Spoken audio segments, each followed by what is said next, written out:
Hello friends, வணக்கம். பெண்களுக்கு மாதவிடாய் பத்தி நிறைய பிரச்சனைகள் பேசுவோம். ஆனா ஆண்களுக்கு அது மாதிரியான எதனா பிரச்சனைகள் இருக்கா அப்படின்றத நம்ம யாரும் பேசுறது இல்ல.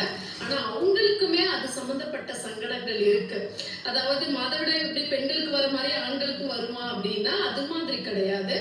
ஆனா பெண்களுக்கு எப்படி அடிவயிற்றுல சில பிரச்சனைகள் வருதோ, வலிகள் இருக்கோ, அது போலவே அவங்க ஒரு பெண்ணிடம் ஒரு செக்ஸ் வச்சுக்கும் பொழுதும், சரியாக செமன் வெளியாகாத போதும், அதே போல பெண்களுக்கு எப்படி ஓவரியில செனை முட்டை உருவாகுதோ, கருமுட்டை உருவாகுதோ, அது போல ஆண்களுக்கு ப்ராஸ்டேட் கிளாண்ட்ல செமன் ஃப்ளூயிடும் செமனும் உருவாகுது.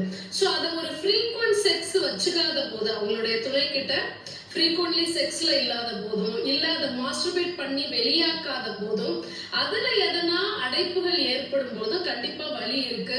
எதனா இன்ஃபெக்ஷன் ஆகும் போதும் வலி ஏற்படுது. சோ பெண்களுக்கு மட்டும்தான் இதே மாதிரியான பிரச்சனைகள்னு நம்ம இங்க பேசிட்டு இருக்கோம். ஆண்களுக்குமே மாஸ்டர்பேஷன் பண்றதும் ஃப்ரீக்வென்ட்லி ஒரு கேப்ல நீங்க மாஸ்டர்பேட் பண்ணி அத செமனை வெளியாக்குறதும் நல்லதுதான். அதே போல ஃப்ரீக்வென்ட்லி உங்க பார்ட்னரோட நீங்க ஒரு செக்ஸ் வச்சுக்கிறதும் ப்ராஸ்டேட் கிளாண்ட்ல ஏற்படுற கேன்சரை கூட இது பிரிவென்ட் பண்றதுக்கு ஹெல்ப்பா இருக்கு. சரி, நன்றி.